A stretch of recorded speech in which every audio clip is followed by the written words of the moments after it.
Démarrage de l'enregistrement et de la transcription, j'y suis arrivée. Donc, c'est un premier gain pour moi. Donc, merci à tous d'être là ce matin. On est très heureux de vous accueillir à ce premier webinaire qui a lieu dans le cadre là, de la 11e Assemblée générale annuelle de l'Association Québec-France pour la formation, la recherche puis l'intervention sociale. Dans le cadre de ce webinaire-ci, on a la chance, la très grande chance de pouvoir accueillir M. Luc Vigneault.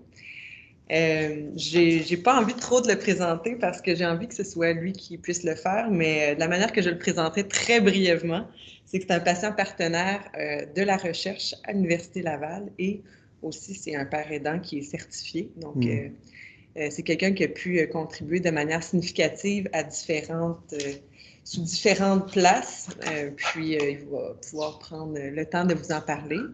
La manière qu'on va procéder, c'est qu'on va le laisser se présenter son histoire, puis certaines thématiques là, que vous avez peut-être pu voir dans les invitations que je vous ai fait parvenir. Puis ensuite, ça va durer à peu près 1 heure. Il n'y aura pas nécessairement là, de pause parce que tranquillement, après ça, on va vouloir échanger, vous amener à partager là, un peu vos réactions, vos questionnements, puis peut-être que vous aurez aussi quelques témoignages là, à faire. Il y en a quelques-uns. Je pense qu'au dernier webinaire, on avait eu l'occasion d'avoir quelques témoignages. Ça avait été très touchant. Donc, sans plus tarder, M. Vigneault, je vous laisse la parole. Est-ce que vous voulez que je lance tout de suite le PowerPoint? Oui. Oui, on fait ça? Oui, on fait ça. Parfait.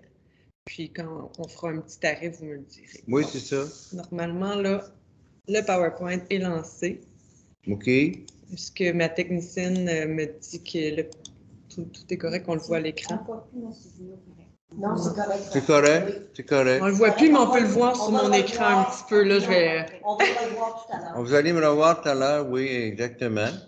Donc, je vous laisse la parole. Tout est lancé. Puis, si vous voulez changer de diapositive, c'est juste ici. Ah, merci. Donc, merci beaucoup pour cette belle présentation. Je suis très heureux, très content d'être ici ce matin, honnêtement, parce que les patients, ce qu'on appelle le patient partenaire et ce que ça mange en hiver, c'est un peu ma passion dans la vie, ma mission de vie, même, je dirais. Donc, voilà, on a intitulé ça « Qu'est-ce que ça mange en hiver ?» parce que c'est une expression typiquement québécoise. Vous savez, ici au Québec, on a des longs hivers froids et ardus. Donc, quelqu'un qui traverse l'hiver, c'est quasiment champion. Donc, donc l'expression « Qu'est-ce que ça mange en hiver ?»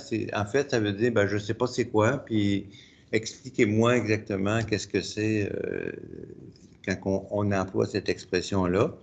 Donc, je vous ai mis l'image ici de Noël allemand, dans le temps des fêtes, dans le Vieux-Québec. Il y a un marché allemand, donc c'est ça qu'on mange en hiver. Finalement, on mange de l'allemand. C'est un peu exotique, c'est coloré, puis il y a des lumières, puis vraiment, ça change du quotidien. Ça vient mettre un peu de joie dans notre hiver qui est parfois difficile. Donc voilà, c'est ça, on va passer à la prochaine diapo. Donc, je vous ai mis une note biographique. Moi, je suis coordonnateur, entre autres, de recherche chez l'association Vox Québec. C'est une association que j'ai fondée. Donc, on est en fait le porte-parole du ministère au niveau de la santé et services sociaux, également au niveau de l'éducation, au niveau de la santé mentale, aussi pour la jeunesse. Donc, quand le gouvernement veut interpeller les gens qui ont des troubles mentaux, ils passent par nous, entre autres. Donc, on est financé par eux. Donc, voilà. Également, je suis patient partenaire à la faculté de médecine de l'Université Laval, à la faculté de pharmacie, en psychologie.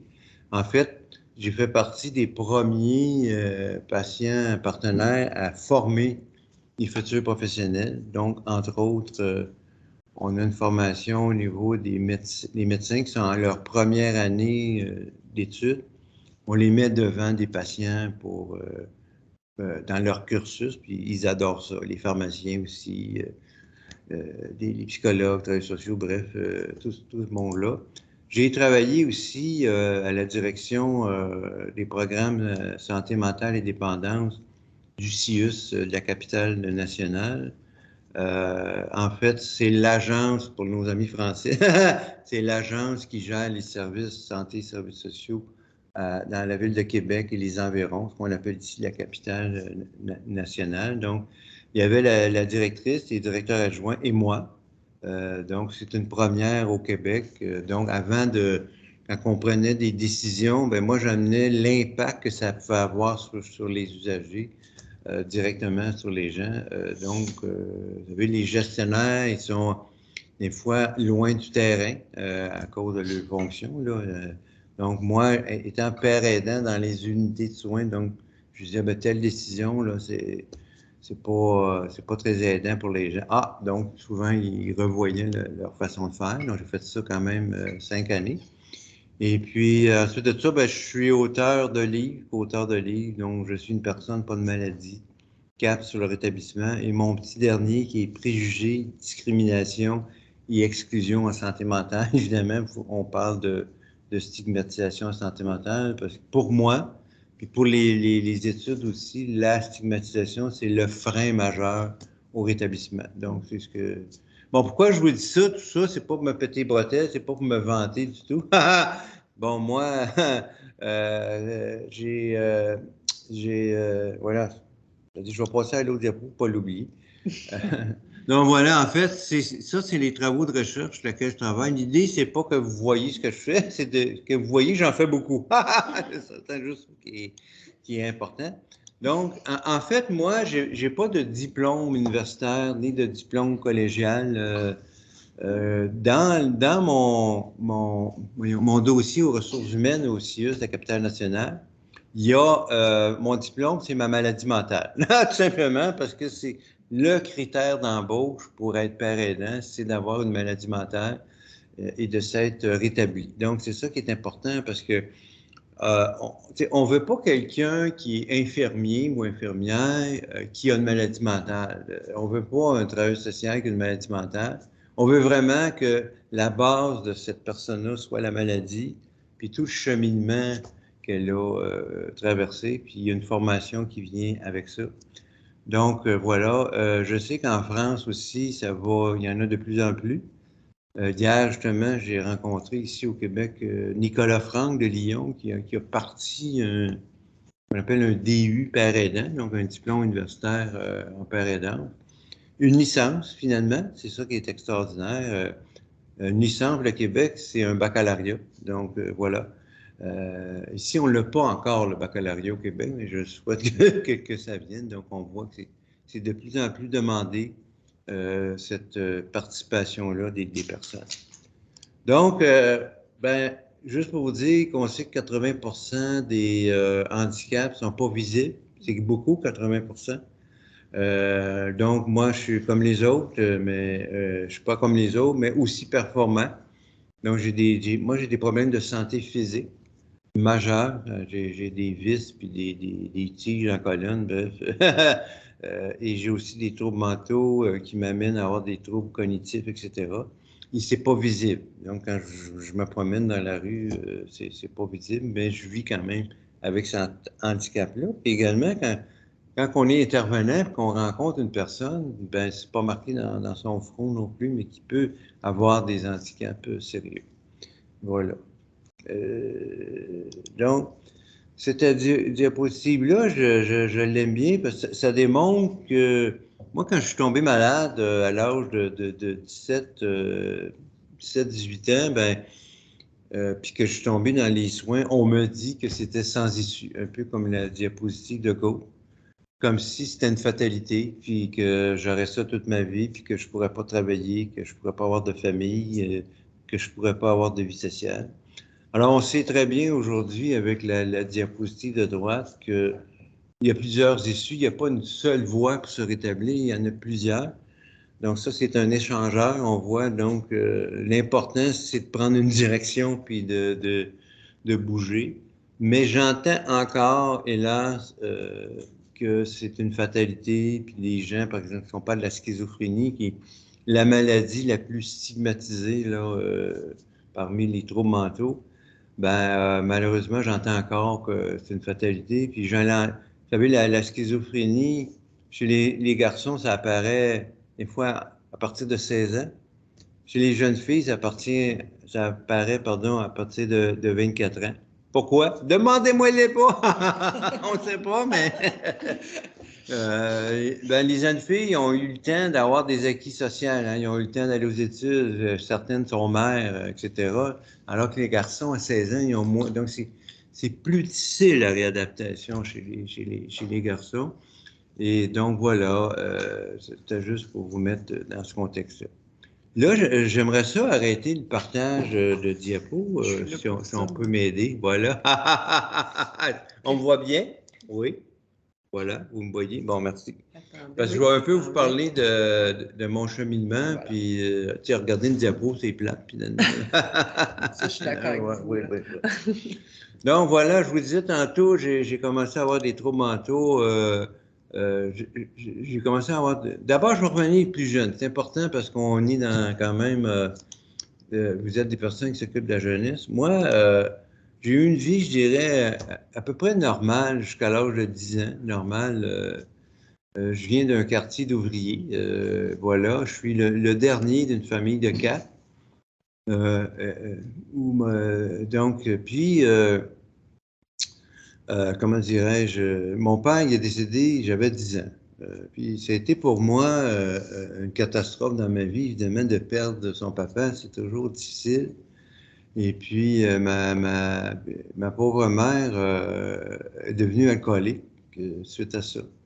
Donc, je me suis retrouvé un peu tout seul, puis je suis devenu délinquant, j'étais un peu délinquant. Moi, respecter les règles, c'est pas mon fort. Donc, ma mère ne savait pas trop quoi faire avec moi. Elle m'a placé, j'ai été placé dans un centre pour jeunes, mais au privé, qui est un orphelinat qui était géré par des religieux. Donc, j'étais là 3 ans. Puis l'été, j'étais dans les colonies de vacances, donc je voyais très peu ma mère. Puis tu sais, quand on m'a placé, on m'a déraciné de mon milieu. Hein.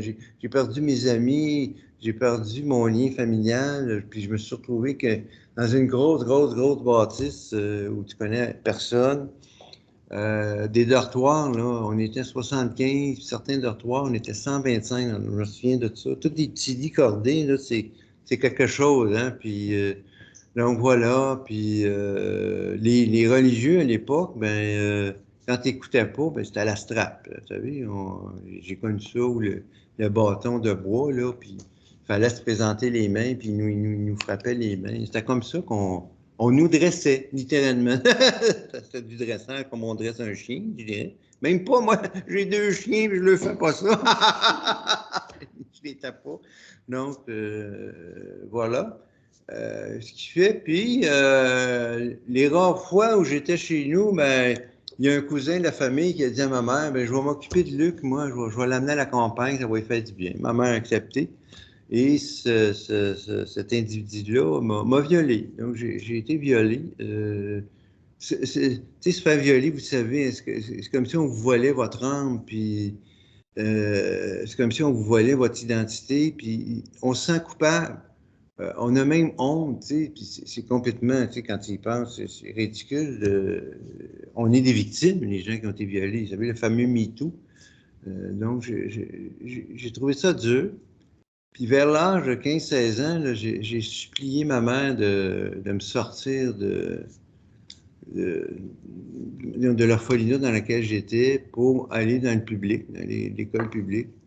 Je suis retourné dans l'école publique. Et là, ça a été difficile encore une fois parce qu'il faut que je me refasse des amis. Tout ça. Donc, bref, j'ai été perdu, un peu perturbé. Et c'est là qu'est arrivé les hallucinations visuelles et auditives à jeun. C'est important de le dire.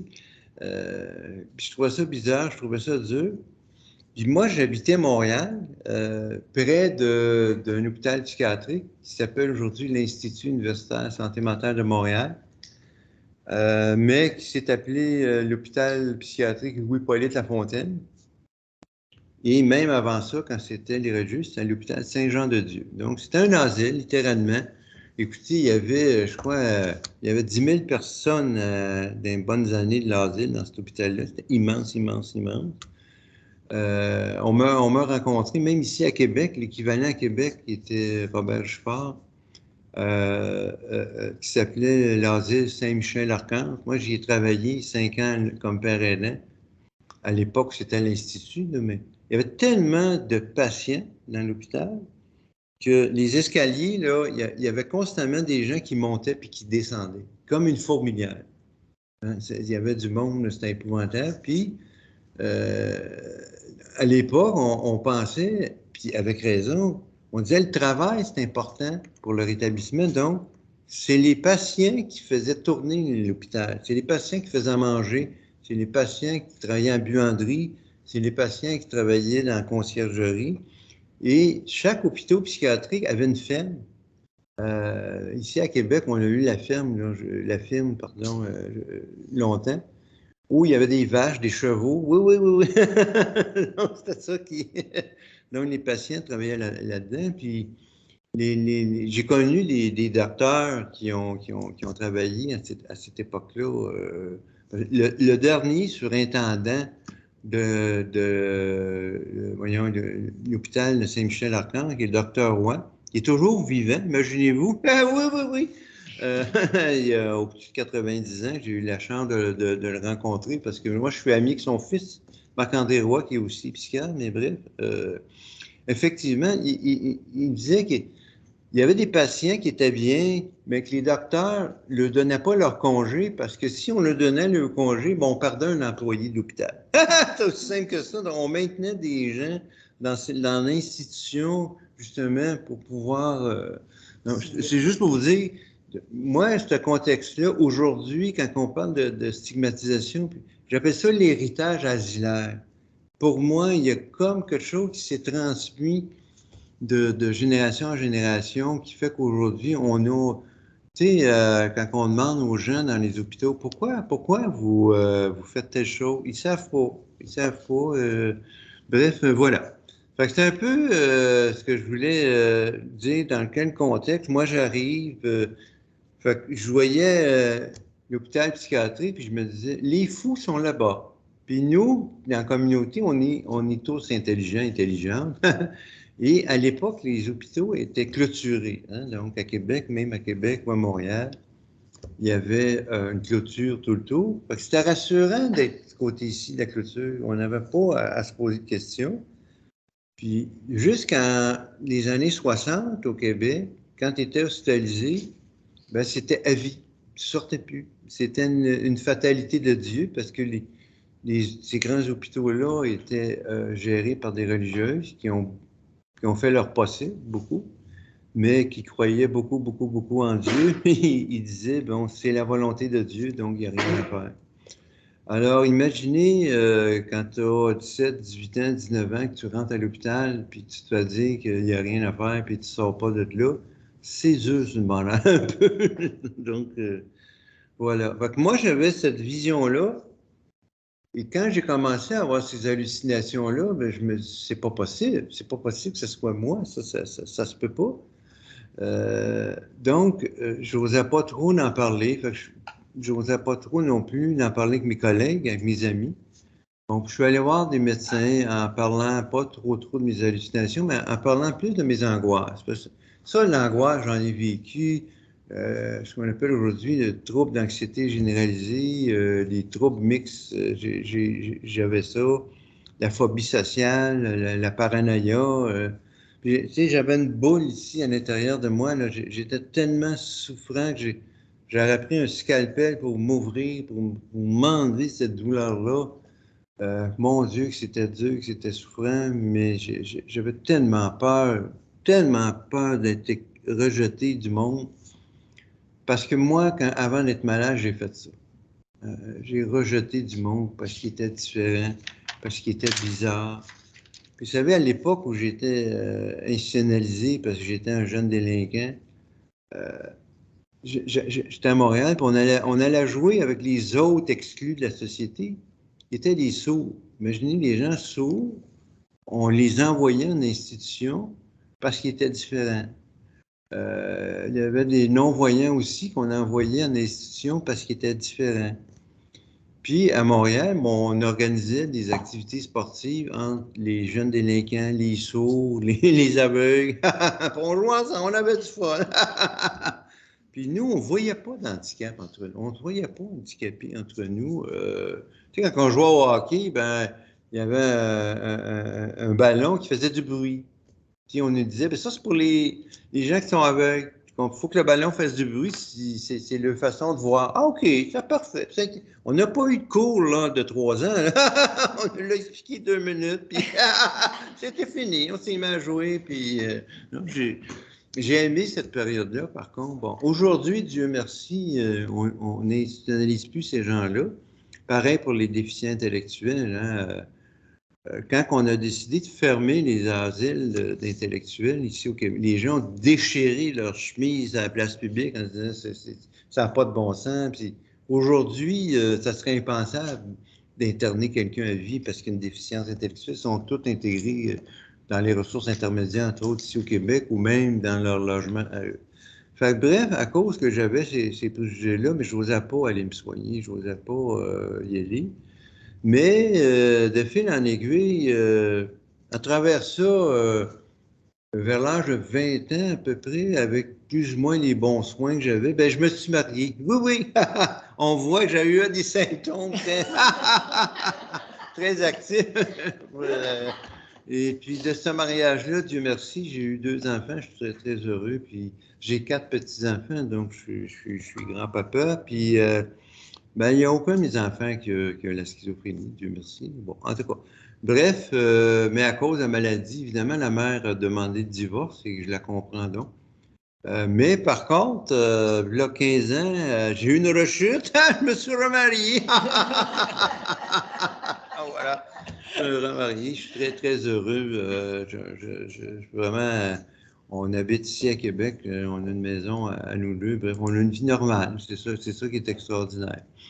Donc, comme je vous dis, la santé mentale se détériorait, puis j'ai rencontré sur la rue, j'appelle ça des pharmaciennes tatouées qui travaillent de nuit, qui m'ont donné des substances pour prendre soin de ma santé mentale. Donc, en fait, je me suis fait à consommer de la drogue. À l'époque, bon, c'était beaucoup de la cocaïne, de la marijuana, du hashish, des champignons magiques, bref. Je prenais ça, puis au début, ben, ça me faisait du bien, ça me calmait un peu. Mais évidemment, plus ça allait, plus ça aggravait mes troubles mentaux, ça, je dois le dire, ça devenait épouvantable, effrayant.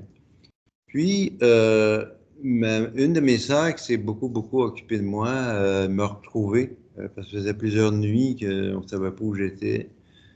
Et puis là, on a parlé de souffrance, de mal-être, puis ça m'a allumé une cloche. Tu sais, puis aujourd'hui, cette intervention-là que ma sœur m'a faite, c'était pour moi très formateur. Parce que quand je suis devenu père aidant, je m'en suis servi. Quand j'étais père aidant à la clinique des premières psychoses, 18-24 ans, là. Puis quand on rencontrait un jeune, on y parle jamais de maladie mentale. Jamais, jamais, jamais, jamais. On y parle de la souffrance. On y parle du mal-être. Même les psychiatres avec qui je travaille ont adopté cette approche-là, puis ils trouvent que ça marche donc bien. On ne lui parle pas de mal. On lui parlera de ça plus tard. Tu sais, un moment donné dans le suivi, quand le lien de confiance sera établi, on mettra un mot sur les hallucinations, mais pour l'instant, l'important, c'est de garder le lien de contact avec eux puis de leur donner du soutien approprié qu'on a. Fait que donc, j'ai accepté. Là, je suis allé à l'hôpital. On m'a amené à l'hôpital. Et puis moi, je connaissais pas ces lieux-là du tout. Puis je vais faire une histoire bien, bien, bien courte. On m'a amené à l'hôpital psychiatrique, mais moi, je voulais pas aller là, mais bon, j'avais pas le choix. Puis là, j'arrive là, puis la porte principale est barrée, hein, avec des gardes de sécurité. Puis les 28 autres portes sont libres d'accès. Ben oui. Puis tu sais, je me disais, moi je suis pas fou à temps plein. Si je veux faire... si je veux faire quelque chose de pas correct, je vais rentrer par une porte qui n'est pas, qui est pas surveillée, tu sais. Pourquoi celle-là est surveillée? J'ai jamais compris, puis je ne comprends pas toujours, mais bon. Mais voilà. Fait que là, tu rentres, puis tu sais, ils te déshabillent, ils te mettent en jaquette, tu as des agents de sécurité. Je vous dis ça parce que tout te fait penser. Tu te dis, mon Dieu, je dois être dangereux. Hein? Puis, après ça, quand je suis devenu employé de l'hôpital, mes collègues travailleurs, travailleuses me disaient, tout ici, Luc, nous fait penser que vous êtes dangereux. Même si on sort de l'école, puis on a, mon Dieu, ils sont pas si dangereux que ça, mais quand tu arrives dans un lieu ultra, méga sécurisé, ben, tu penses que les gens qui sont là sont dangereux. C'est un effet pervers. Il faut, bref, fait que là, je suis à l'hôpital, puis j'attends, t'attends. À un moment donné, le multivox t'appelle, puis moi, c'est comme des voix, les voix m'appellent. Fait que je suis allé voir le psychiatre, et sa suite, hein, ben, t'as rentré là, son 5, tabarnouche, ce que j'ai fait, tu sais. Puis, puis toi, t'es en jaquette, hein, dans ta petite chaise. Fait que là, donc, tu es intimidé, hein, parce qu'eux sont bien habillés, puis toi, tu es en jaquette. Hein. D'ailleurs, aujourd'hui, quand je donne mon cours résident 4 dans la psychiatrie, je lui dis, cet après-midi, cours pratique, on en met un tout nu en jaquette, on le met dans le milieu, puis on va discuter ensemble. Ils veulent pas, non, ils veulent pas. Puis après ça, je lui dis, c'est une blague. En fait, moi, comme père aidant et d'autres amis à moi, professionnels, on a toujours refusé de rencontrer un patient qui n'était pas habillé. Ça, pour moi, ça n'a pas de sens de rencontrer quelqu'un. À moins qu'il y ait une urgence, méga urgent, puis encore, habiller le monde, habiller-les, c'est leur redonner leur dignité. Puis ça permet de parler d'égal à égal. Je vous dis ça parce que c'est ça, moi, qui m'a amené à devenir patient partenaire, puis à devenir père aidant, parce que je me disais, moi, je veux pas que les autres subissent ce que moi j'ai subi. Je veux pas vivre ça. Puis après ça, je suis rentré comme père aidant. Puis quand je suis arrivé comme père aidant, c'est ça, tu sais, je voyais par exemple les horloges qui étaient dans des boîtes de métal. Je disais au DG, pourquoi les horloges sont des boîtes de métal? Lui, je sais pas. Ben, on va demander à la gang de gestion des risques pourquoi. On fait venir, au cas où un patient prendrait l'horloge puis garocherait ça à un intervenant. OK. Mais là, depuis la création de l'asile, en 1600 quelque chose, je sais pas, là, il y a combien d'horloges qui ont été lancées sur... Parce qu'ils ont tout ça, eux autres, hein? Alors, oui, le chiffre, c'était 0. Jamais. Bon, expliquez-moi pourquoi. Parce que ça envoie une image autant pour les usagers que pour les employés. Tu sais. Après ça, c'était pareil. J'arrive, les boyaux, vous savez, les boyaux d'incendie, dans les unités où il y a les bureaux, c'est pas barré parce que s'il y a le feu. Puis quand tu arrives près des unités de soins, c'est barré. Et les cartes-là, là, c'est gros comme ça. Là. Pourquoi vous faites ça? C'est toujours au cas. Il a fallu faire un projet pilote, on en a débarré une. Il n'y a personne qui a... Après ça, on a voulu rentrer l'Internet, les unités de soins. J'ai dit au DG, ça prend l'Internet. Les jeunes aujourd'hui sont nés que ça. Hein? Moi, quand je suis né, ça n'existait pas. Fait que ça me manque moins. Mais les gens de la gestion du risque, ils ont dit, oh non, c'est dangereux, Internet. Ah oui? Expliquez-moi parce que j'en ai une chez moi. Je voudrais pas me faire avaler par la machine. Je sais pas, là, tu sais. Ils ont dit, oui, ils vont prendre le clavier puis ils vont se taper dessus. Puis bon, écoutez, là, c'est pas des Mongols, excusez le mot, là. C'est pas c'est des gens qui ont des troubles mentaux. Bon. C'est sûr, dans une unité de troubles psychiatriques, il faut sécuriser. C'est sûr qu'on a sécurisé l'écran. On n'est pas cave non plus. Par contre, le clavier, on l'a laissé lousse et personne ne s'est frappé avec. Non. Et après une étude approfondie, après une revue de littérature, puis ça, c'est pas des blagues, là, ils ont dit, bon, finalement, Internet, on peut mettre Internet sur les unités. Bref, donc voilà. Voyez-vous, c'est à ça que ça sent un patient partenaire. En est la réalité. Vous prenez des décisions qui ont un impact majeur auprès des gens. Tu sais, quand vous décidez de mettre des cadenas partout, ça envoie un message négatif. Puis quand vous décidez de ne pas donner accès à Internet pour des fausses raisons, c'est ça on sait qu'Internet, c'est très utile. Donc, bref, je vais revenir à moi. Monsieur Vigneault, Oui. je vais me faire animatrice partenaire. Oui, oui. Puis, comme demandé, je vous fais juste être la gardienne du temps, vous dire que ça fait 30 minutes qu'on C'est a bon. passé, mais moi, je trouve que le rythme est très bon. Le rythme est très bon. Ben, c'est ça. Je voulais juste c'est ça. Ben, m'assurer d'un sain bon. partenariat. Là. On va aller dans les diapositives. Oui, ça va m'aider à maintenir la tête. Attendez. Alors, partir de la diapositive. Et puis, juste un instant, M. Vigneault. Oui. On retourne ici. Ça demande des petites acrobaties. Ben oui, c'est ça. Et voilà. Oh, yeah. Normalement, ça fonctionne, je pense. Oui. Mais. Attendez. Nous, on le voit dans. Bon. OK, parfait, c'est bon. Fait que donc, voilà, je voulais vous dire d'où je viens, c'est important. Vous savez, c'est ça, Henri Laborit, hein, qui est l'inventeur des neuroleptiques. Il est aussi un Français, en passant. Alors, on salue les Français.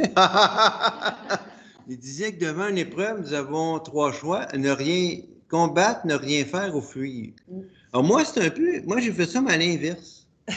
C'est-à-dire, j'ai commencé par fuir. J'ai fui dans la drogue, l'alcool, puis tout ça. Après ça, ben, j'ai rien fait. Mais aujourd'hui, j'ai plus combattu. Je suis plus dans le combat. Donc, voilà. Puis, tu sais, dans ma vie, j'ai eu le cancer aussi. Puis je peux vous dire qu'il est plus acceptable de péter les plombs dans le département d'oncologie que dans celui de la psychiatrie. En oncologie, puis ça, je l'ai vécu, mais quand il y en a un qui se met à crier, puis à taper ses tables, puis là, l'équipe de soins accourt vers lui en disant « Exprimez votre colère. » Oui, il faut que ça sorte. En psychiatrie, on ne m'a jamais dit ça. Puis quand j'étais dans mon centre jeunesse, on ne m'a jamais dit « Exprimez votre colère ». On ne m'a jamais dit non. Au contraire, on l'a écrasé, ce besoin de colère qu'il fallait l'exprimer. Donc, voilà. Donc, pour moi, le rétablissement, ben, c'est simple. Hein, le savoir, c'est le pouvoir. Donc, plus qu'on a de savoir, plus qu'on a de pouvoir sur notre vie. Faire partie d'un groupe, c'est important pour moi. Se voir comme une personne et non comme une maladie, puis créer des alliances. Ça, avec nos soignants. Au lieu d'être en confrontation, il faut créer des alliances. Puis également, ben, c'est d'avoir un projet de vie. Parce que quand je suis arrivé quand je suis sorti de l'hôpital, puis je suis arrivé dans mon équipe soignante, ils m'ont dit, Luc, ici, on ne soigne pas des gens à partir de leur diagnostic. On ne soigne pas des symptômes ici, non. Ici, on accompagne des gens dans leur projet de vie. Fait qu'ils m'ont dit, c'est quoi, toi, ton projet de vie? Oh, mon Dieu, il a fallu que je réfléchisse longtemps. J'ai dit, tiens, moi, j'aimerais ça être député. Moi, je voulais être député, bon, c'est pour ça que j'aime bien la politique. Bon, on voit que, oui, ben, je sais, mais pas. Non, après ça, non, j'aimerais ça être conseiller politique. J'ai dit à mon intervenante à l'époque, je veux être conseiller politique. Elle me regardait avec un grand sourire, elle disait, hey, ça va leur faire du bien. Oui. Elle m'a cru. Et ça, le fait qu'elle m'ait cru, c'est le point tournant de ma vie. Il y a quelqu'un qui croyait en moi au moment où moi, je n'y croyais plus. C'était magique, oui, quasiment magique. Bon, ça a pris plusieurs mois et années avec ça.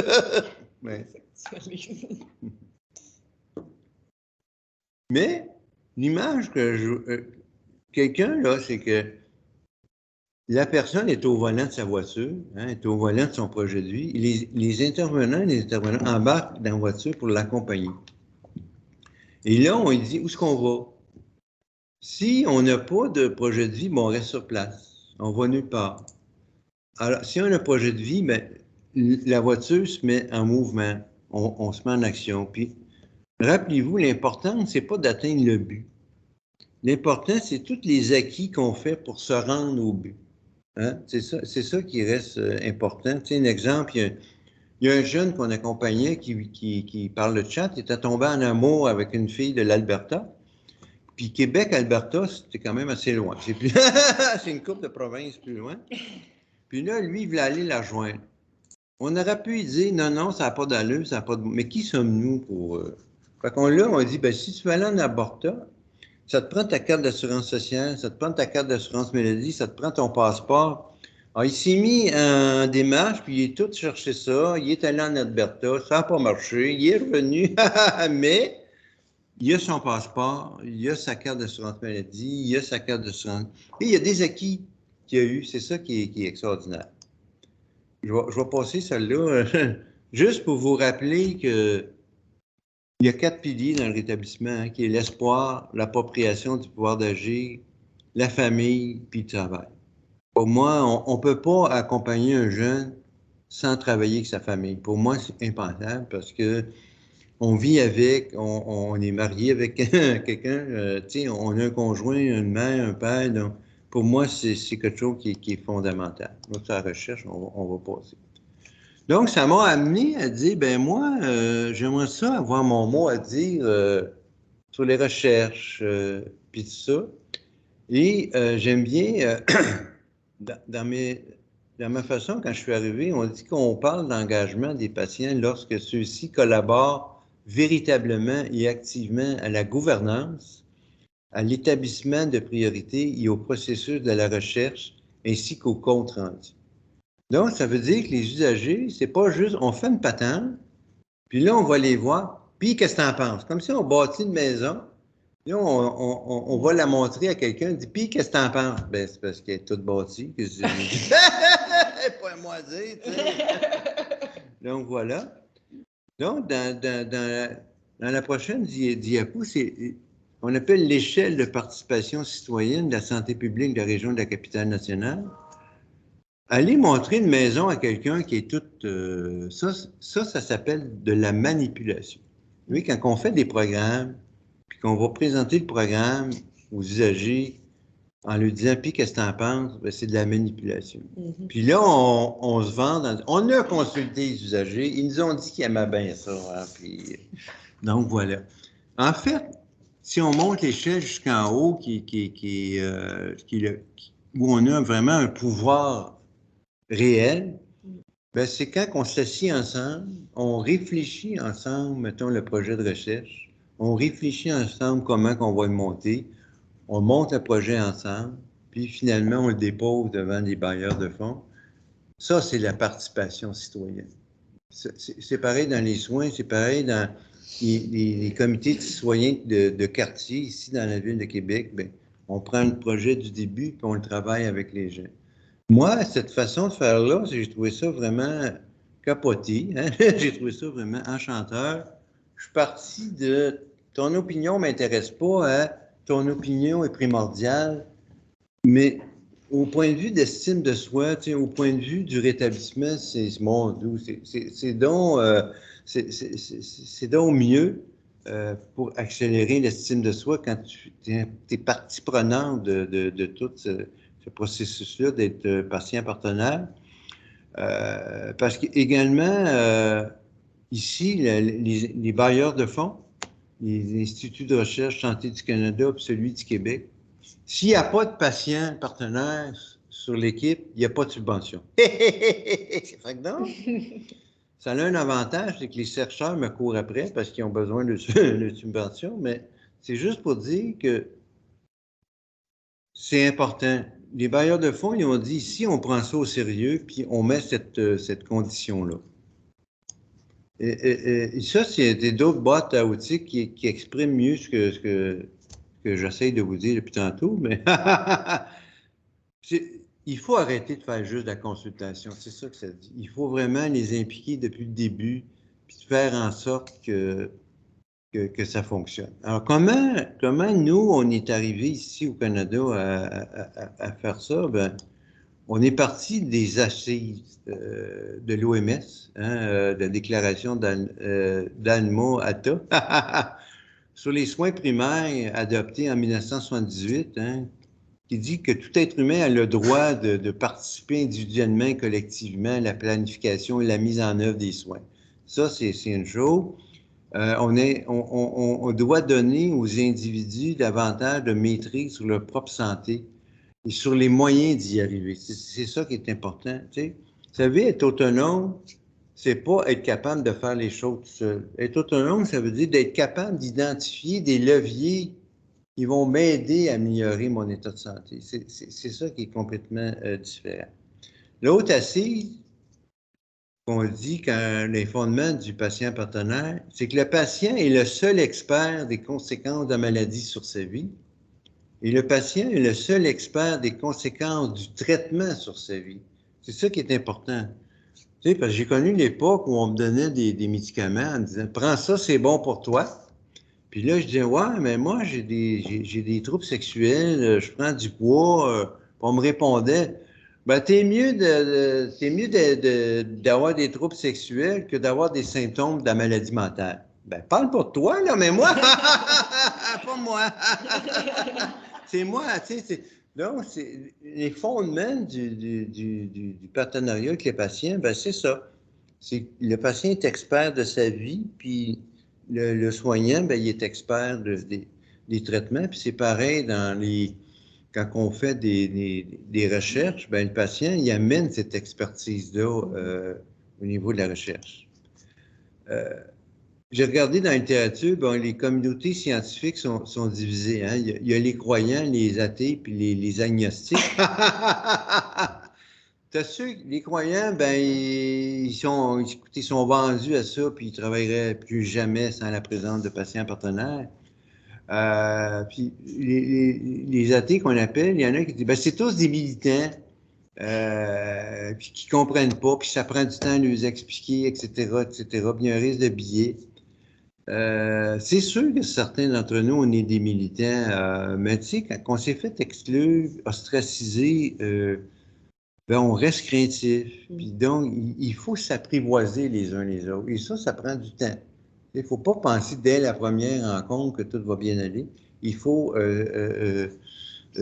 s'approviser. Puis les agnostiques, quand on parle où sont les données probantes, ben là, on est en train d'avoir des données probantes sur la participation des patients partenaires, où ça a vraiment un impact majeur, où ça fonctionne très bien.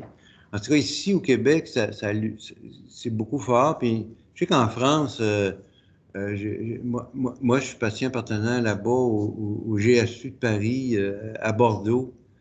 Puis hier, je parlais avec Nicolas Franck, justement, à Lyon, où je vais encore m'impliquer comme patient partenaire parce que c'est important d'amener cette vision-là des gens. Si on veut avoir des résultats qui ont un impact sur les personnes, sur les citoyens, c'est ça qui... Vous savez, à l'Université Laval, on me dit que 85% des recherches n'avaient aucun impact sur les citoyens. 85%, c'est énorme, énorme.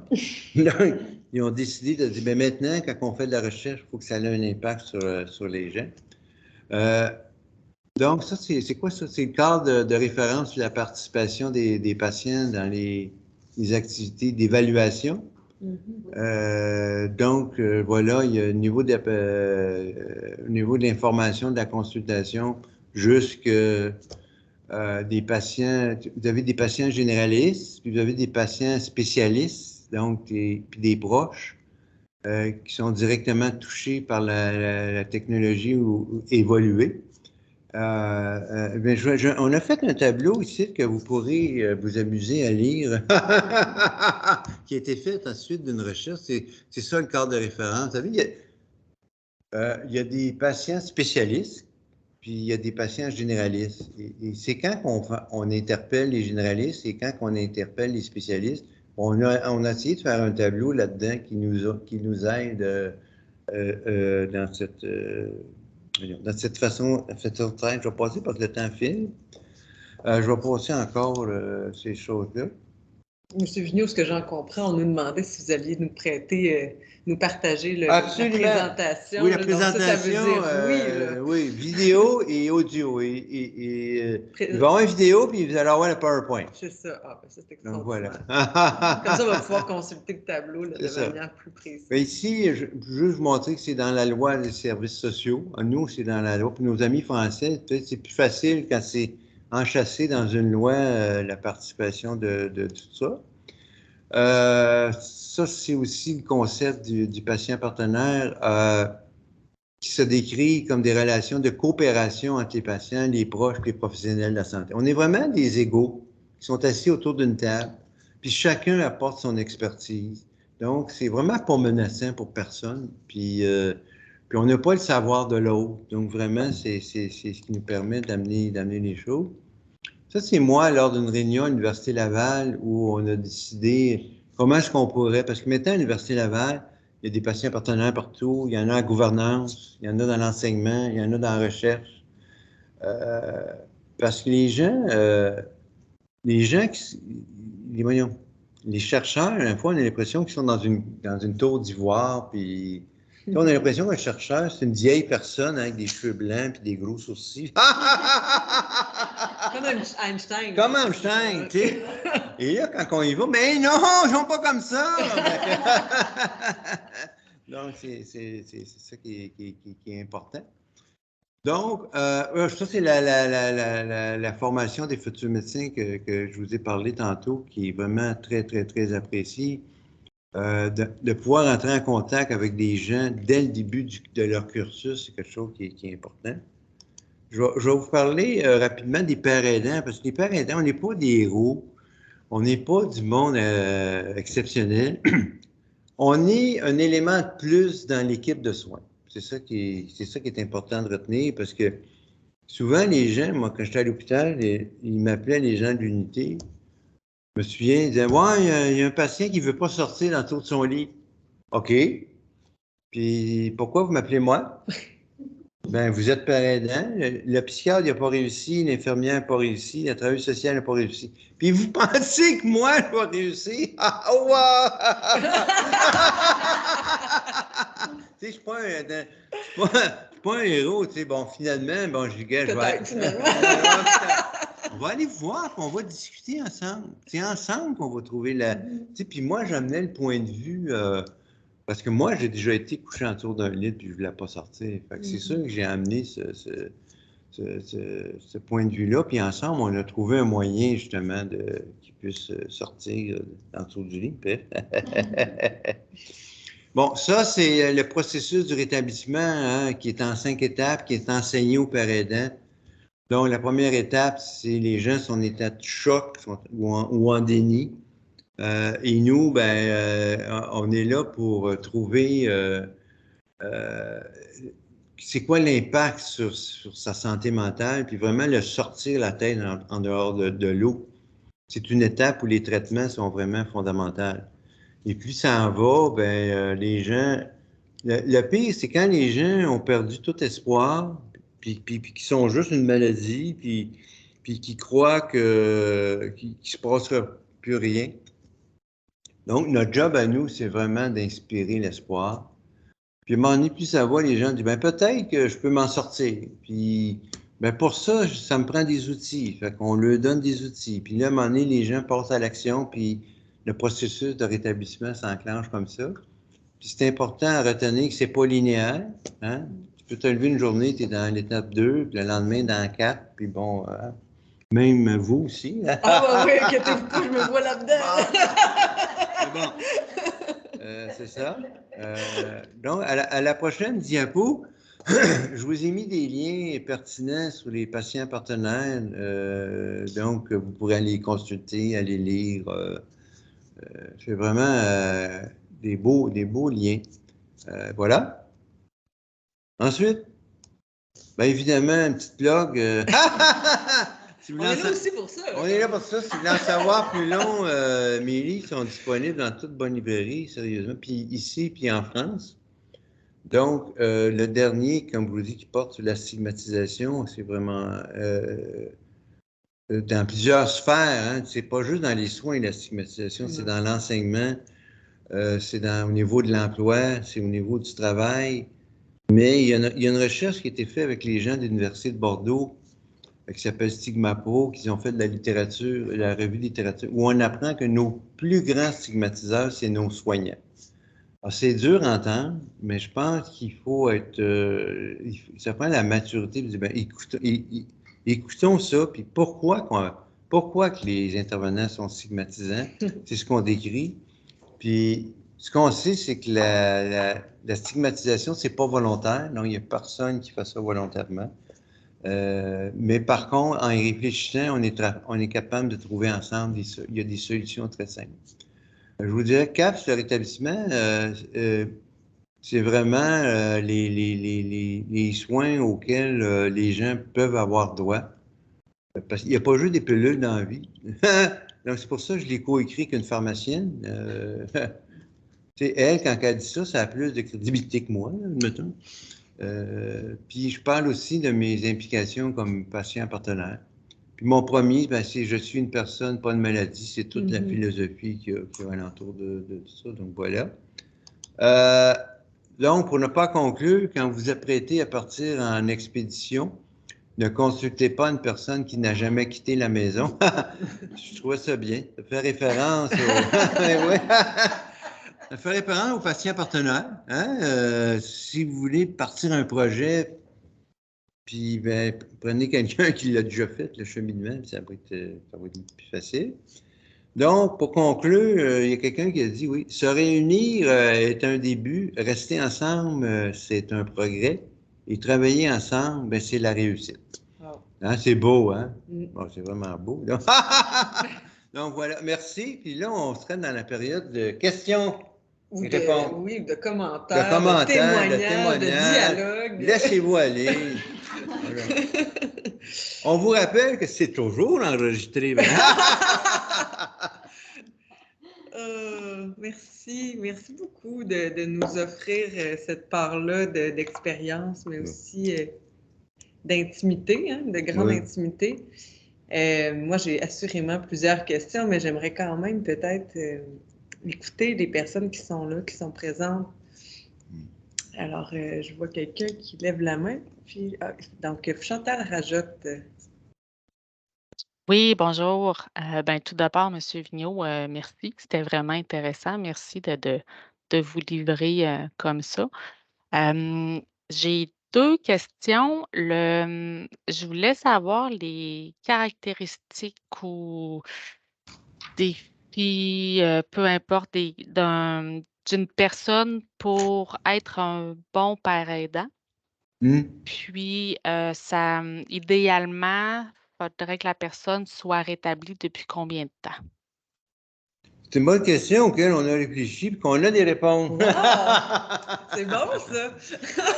Donc, on a regardé ce qui se fait un peu partout dans le monde, les pères aidants un peu partout dans le monde, puis on en est venu à dire qu'on demande une stabilité depuis 2 ans. Puis là, vous allez dire, il faudrait définir c'est quoi la stabilité. C'est quoi la stabilité? C'est ce qu'on a fait aussi. Wow.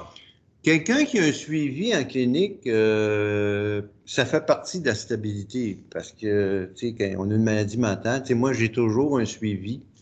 Je suis suivi ici dans un GMS. Moi, j'ai un suivi par un médecin généraliste puis une infirmière. Donc, par contre, on demande de ne pas avoir été hospitalisé au cours des 2 dernières années. Ça, pour nous, c'est un indice que la personne n'est pas stable. Si elle n'a pas été à l'hôpital au cours des 2 dernières années, je parle en santé mentale. Elle s'est fracturé une jambe. Pauvre petite. Elle doit avoir été à l'hôpital. Puis également, on demande un billet à son médecin traitant. Est-ce que vous croyez que cette personne-là est apte à retourner sur le marché du travail ou à faire... Puis, habituellement, on l'a. Puis ensuite de ça, ben, elle doit suivre une formation. Il y en a 2 formations au Québec. Il y a la QRP qui la donne avec l'Université Laval, puis il y a celle de l'Université de Montréal. Que je pourrais envoyer les liens là, pour les 2 formations. Donc, et un coup qu'elle a la formation, ben, elle a un examen Ces examens-là sont supervisés par les 2 universités que je vous ai mentionnées. Puis après ça, elle postule dans une place. Puis quand tu postules, moi j'ai travaillé ici au CIUS de la Capitale-Nationale, là, tu as un examen médical, comme tout le monde. Fait que tu dois passer cet examen médical-là. Je vous dirais qu'on est assez blindés là, de ce côté-là. Puis la recherche nous démontre que les pères aidants, c'est ceux qui manquent le moins versus les employés réguliers. Parce que les pères aidants sont outillés à faire. Quand tu as une épreuve, j'en ai un exemple, quand ma mère est décédée, mes frères et sœurs, ils ont trouvé ça plus rough que moi, parce que moi, je suis un suivi, j'ai des outils. Or que c'était une épreuve qui devait. Ils ont dû aller consulter, puis tout. Vous comprenez l'idée, là? Fait que, voilà. Je ne sais pas si ça répond bien à votre question, mais c'est ça. Il y avait 2 questions. Oui, Oui, merci. L'autre, c'était les caractéristiques d'une personne qui ferait en sorte que ça pourrait être un bon père aidant. Ça, c'est une bonne question. C'est quoi une bonne travailleuse sociale? Je pense que ça, c'est. Pour le moment, on est tous accrédités. Je pense que c'est lors de l'entrevue. Normalement, par exemple, si on travaille dans les troubles psychotiques, on demande à ce que le père aidant ait des troubles psychotiques. Si la personne travaille dans les troubles de l'humeur, on demande que le père aidant ait des troubles de l'humeur. Mais pour moi, la grande caractéristique, c'est d'avoir de l'écoute, beaucoup d'écoute, de l'empathie. Pour moi, c'est ce qui différencie. Quand je rencontre les futurs pères aidants, c'est ce que je leur dis. Écoutez les gens, c'est d'abord votre job d'être à l'écoute, puis d'être capable de parler. Tu sais, quand je rencontrais les gens à l'hôpital, ils arrivaient de l'urgence complètement désorganisés. Mais il faut avoir le pif pour y parler de moi quand j'étais à l'hôpital. Tu sais, d'être capable de déceler la personne vous savez, dans les 5 échelles du rétablissement, on est capable de dire, elle, là, est en première étape, donc c'est pas le temps d'y parler de mon voyage à Cuba, on n'en a rien à foutre. C'est plus d'y parler de, hey, moi, là, j'étais assis à ta place, puis moi aussi, j'étais désespéré d'être là. Je vous dirais, c'est plus ces critères-là, d'être capable de s'identifier correctement dans quelle étape est la personne. Merci Puis beaucoup. j'en rajouterais une 3e qu'on fait aussi. Il faut que les intervenants puissent parler de leurs craintes. Hein? Donc, il faut que le gestionnaire, même, non, pas vrai, idéalement, il ne faut pas que le gestionnaire soit là. C'est qu'on réunit l'équipe, et on dit, parlez-moi de vos craintes, parlez-moi-en. Parce que parler devant le boss, c'est gênant. Peu importe, que tu sois, moi j'étais camionneur, puis quand il y avait une réunion avec la boss, on parle pas, c'est comme ça. Quand le boss s'en allait, les vrais mamins. Fait que les gens puissent exprimer leurs craintes. Parce que ça vient des hautes études commerciales, là, c'est l'échelle de Barrel. L'échelle de Barrel quand on amène un changement, peu importe que ce soit dans les soins ou dans une entreprise, c'est toujours, oui, mais moi, qu'est-ce qui va m'arriver à moi? Qu'est-ce que ça va changer dans ma vie à moi? Puis il faut y répondre. Parce que si on ne répond pas aux appréhensions des intervenants, elle va rester braquée, la personne va rester braquée. Donc, je vous dirais, je rajouterais cette condition-là aussi. Voilà. Ce que vous êtes en train de dire, c'est que l'intervenant, il faut le considérer aussi dans sa vulnérabilité. Absolument, absolument. On peut pas y imposer. D'ailleurs, là où on l'a imposé, ça n'a pas marché. Fait que c'est pour ça qu'on a décidé de. Puis on est allé voir aussi, je sais qu'en Grande-Bretagne, ils font ça beaucoup, beaucoup. On permet aux gens justement de parler de leur vulnérabilité ou de leur crainte face à ça. Il y a plus de place dans ce pays-là. Vous avez observé des bonnes avancées. Des bonnes avancées quand on permettait aux intervenants de s'exprimer. Oui. Voyez-vous un lien entre le fait que les intervenants dans les espaces qui peuvent ou ne peuvent pas s'exprimer, est-ce qu'il y aurait un lien avec, tantôt vous disiez, c'est ceux qui sont le plus portés à stigmatiser. Est-ce qu'il y a un lien, vous pensez, entre ces 2 éléments-là? Est-ce que quelqu'un, par exemple, qui est plus vulnérable ou qui est plus impuissant pourrait C'est sûr quand tu... Dans la littérature, on sait, par exemple, que ceux qui travaillent au cœur de l'hôpital, ils ne voient que des gens très, très malades. Donc, c'est eux qui stigmatisent le plus. Parce que leur vision, c'est d'une personne comme moi, c'est d'être désorganisé, en délire, intoxiqué, etc. Ceux qui travaillent dans la clinique externe, loin, loin de l'hôpital, ils ne voient que des gens bien. Donc, c'est ceux qui stigmatisent le moins. Quand on a dit on va mettre un père aidant en clinique externe, le monde, yeah! Mais quand on a dit on met un père aidant dans l'unité d'admission des troubles psychotiques, ils ont dit non, non, non, non, non.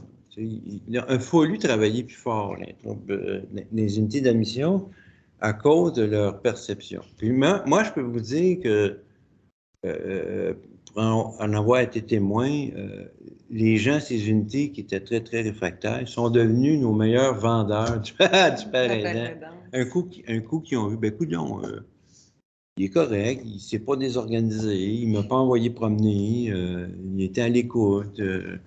Parce que aussi, les pères aidants sont coachés. Là, quand ils rentrent dans le job, ben, on leur demande, dans les conditions, on leur demande d'avoir un mentor dans l'équipe. Hein? Ça peut être une infirmière, ça peut être... hein? Puis également, il y a un superviseur père aidant qui souvent, par exemple, la QRP offre de la supervision donc externe au père aidant. Donc, c'est toutes ces choses-là qui fait que ça se passe bien. Tu sais, quand la personne arrive, le mentor, mettons, c'est une infirmière, là, pour dire de quoi, ben, elle dit, ben, comment remplir les feuilles d'attente, où aller manger, comment ça se passe, la hiérarchie dans l'hôpital, comment mieux mettre des notes dans le dossier, tu sais, des trucs comme ça. Voilà. Qui crée un espace sécuritaire oui. pour que ça se passe bien, cet emploi-là. Oui. Oui. Si. Est-ce qu'il y aurait d'autres réactions? Là, je vois qu'il y a plusieurs. Je ne m'occupe pas nécessairement du chat, mais je me fie à 2 personnes qui sont autour de moi. Il n'y a pas de questions. Est-ce qu'il y a des commentaires, des réactions? Oui, Sylvie.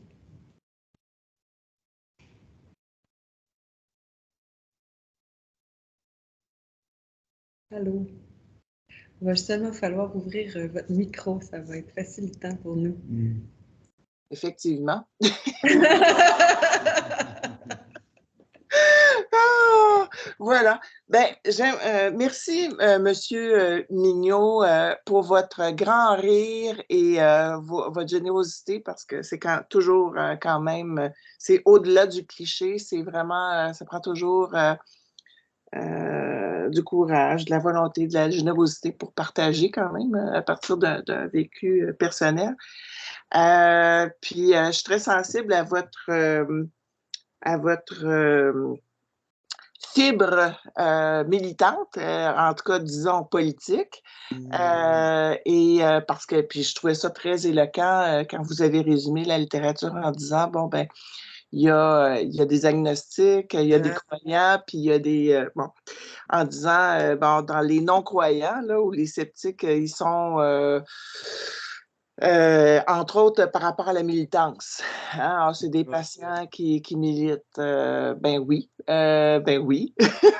Alors, je suis professeure à l'École de travail social de l'UQAM, puis j'enseigne l'action collective.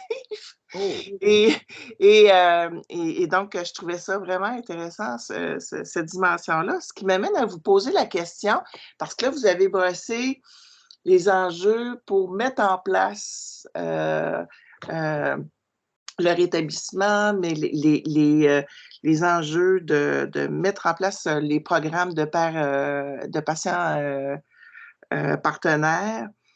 Mais là, actuellement, parce que là, je vois que vous êtes super impliqué dans toutes sortes d'organisations, donc vous êtes aussi un représentant politique en quelque part.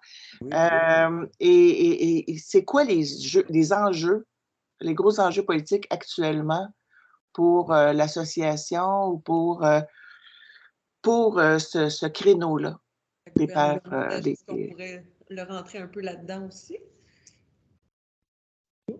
Oh, c'est moi. Ben oui. Fantastique. En fait, oui. Moi, si on parle au niveau des représentations politiques, là, c'est important que les fonctionnaires puis nos élus, nos politiciens mettent un visage sur la souffrance, mettent un visage sur la problématique. Parce que tant que ça reste des tableaux puis des statistiques, ça va. Mais la journée où ils nous voient, ils nous le disent, là, ça change leur vie complètement. Parce que là, la décision que je vais prendre, ben, ça affecte Luc, ça affecte France. Fait que c'est différent pour eux. Donc, ça, pour moi, c'est complètement. C'est important de ça quand puis au niveau de la gouvernance, ben c'est sûr aussi que les gens amènent ce qu'ils ont vécu, comment ils l'ont vécu, puis ça permet aux intervenants de mieux mettre en place des politiques, puis des règlements, puis des façons de faire qui vont vraiment répondre aux besoins des gens. Tu sais, on se le cachera pas, là, tu sais, que la DPJ, à 18 ans, on disait à quelqu'un, prends ton sac à dos et sois heureux dans la vie. Ben, ça n'avait pas de bon sens. Mais aujourd'hui, on veut se rattraper, puis on ne fait plus ça, on ne veut plus faire ça. Puis la façon d'y arriver, c'est qu'on demande à des ex de la DPJ, ben, comment tu aurais aimé, toi, que ça se passe? Et on apprend, tu sais, puis ça nous évite un paquet de problèmes, ça nous évite des recherches de littérature à pu finir. Un exemple anodin, à l'hôpital, on a pris un virage chanté là, dans la nourriture, puis on a dit dans les machines distributrices, ben, il faudrait qu'il y ait des trucs santé. Mais comment est-ce qu'on va vendre ça aux usagers? Moi, j'ai dit, bon, on va lui demander. OK. Ils ont réuni des patients. Il y en a qui sont là, rappelez-vous, qui sont là depuis 30 ans à l'hôpital. Là. Fait que, tu sais, on leur expliquait, bon, voici, nanana, mon chocolat, chips, bon.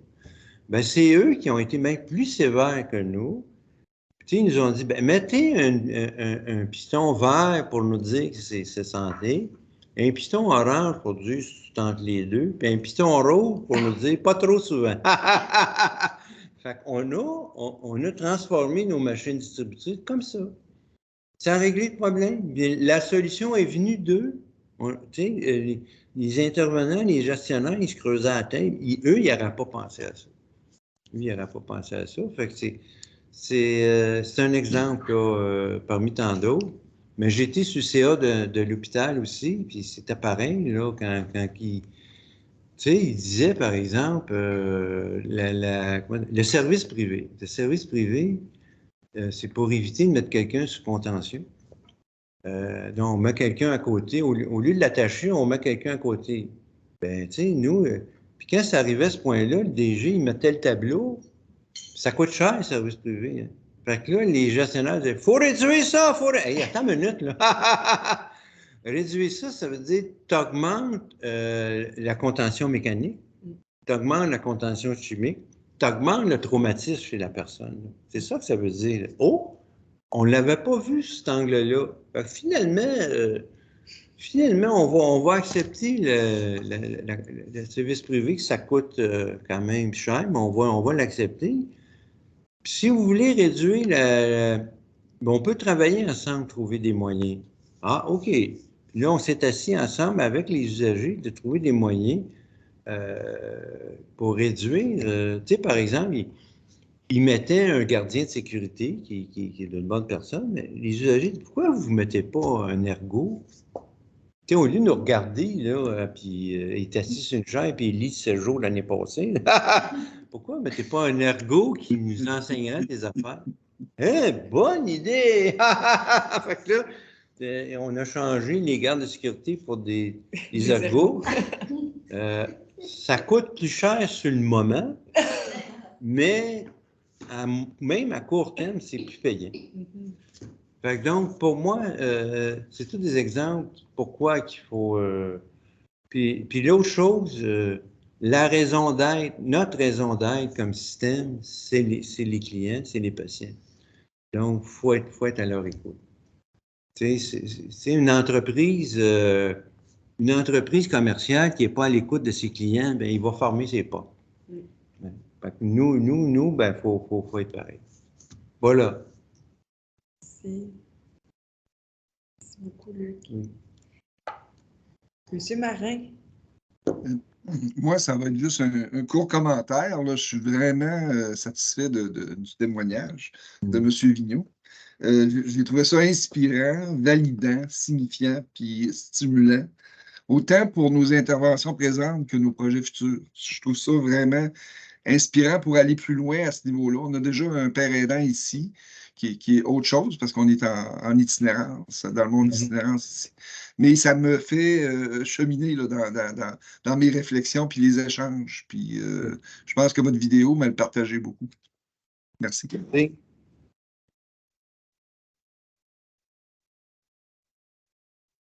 D'autres? Oui. Madame, attendez.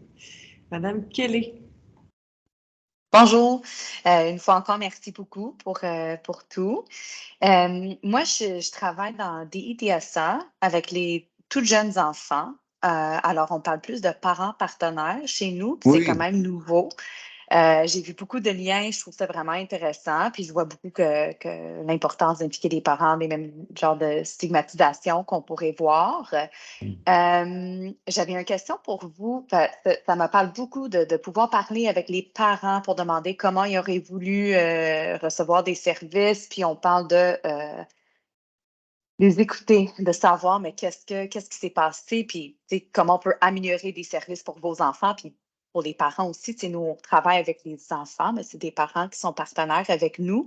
Ce que je me demande, c'est que parfois, quand on les écoute, ça va être difficile de pouvoir mettre en place des choses que je pense sont vraiment des bonnes idées des parents ou comme des choses qu'ils veulent, mais à cause de nos limitations dans les services, peut-être on n'est pas capable de mettre en place, d'avoir plus de services, par exemple, d'avoir, je sais ce qui est difficile pour les parents dans nos services ou des enfants, c'est un roulement de personnel. C'est que j'entends beaucoup des parents qui me disent, j'aimerais avoir plus, ça soit plus consistant, puis j'ai comme peur de ne pas pouvoir être assez à l'écoute de ces parents-là si on n'est pas en moyen de mettre en place des changements aussi. Est-ce que, si vous avez dit d'être à l'écoute, est-ce que c'est suffisant avec nos parents partenaires, être à l'écoute? Et si on a des choses, comment on peut valider leur contribution, même si on n'est pas capable de réellement changer des services? Une très bonne question. Oui. Mais d'abord... on veut, mais... Oui. Faut expliquer aux gens, moi, à mon niveau, je ne peux pas changer ça. Mais il y a des gens qui le peuvent.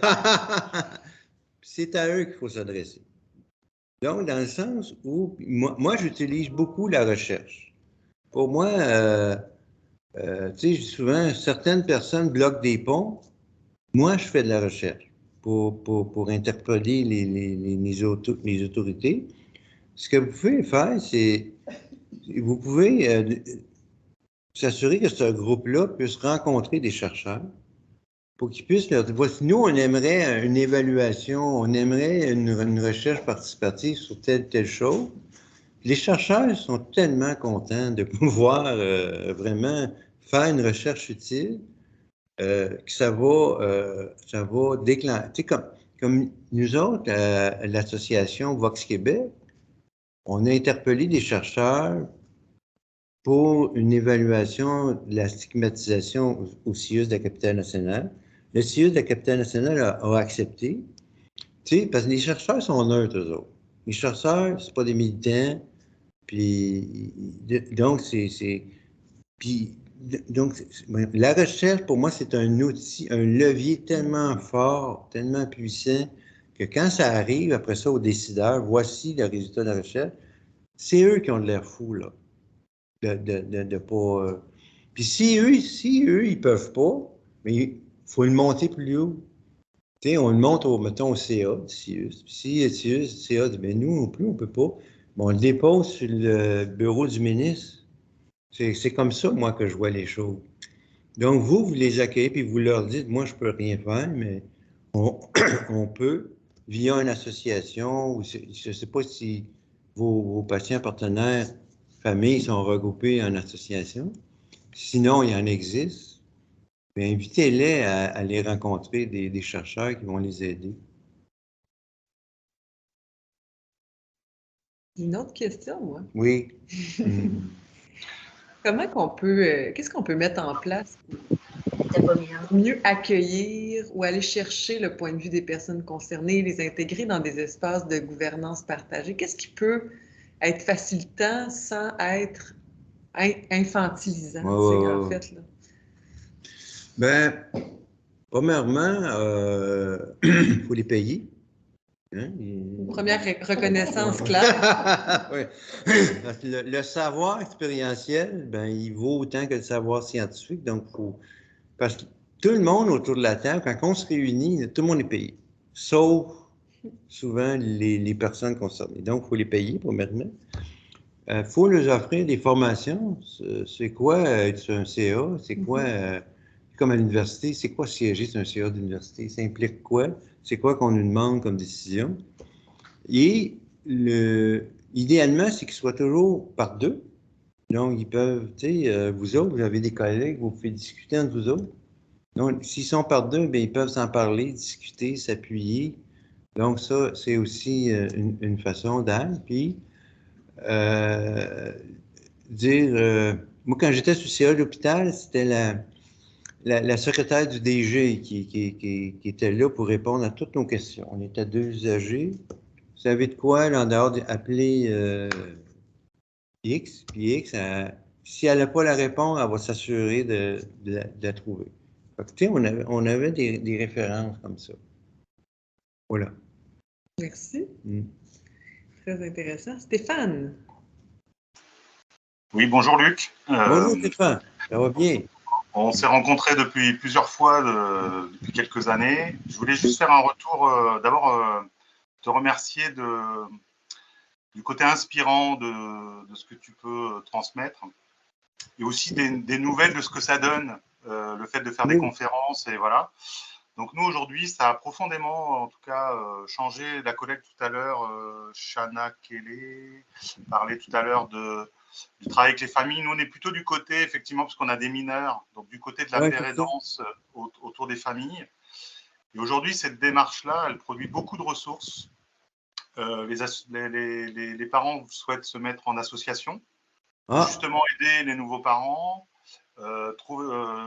réfléchir à d'autres façons. Je veux prendre par exemple en France, il y a une politique de ce qu'on appelle de l'offre de répit, c'est-à-dire l'État dit il y a des parents qui sont en burn-out parental, prenez plus les enfants.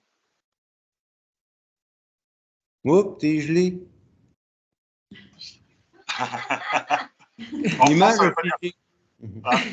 En France, ça ne veut pas dire la même chose, gelé, donc. Ah, bien! Mais c'est pas grave, je disais en tout cas, en écoutant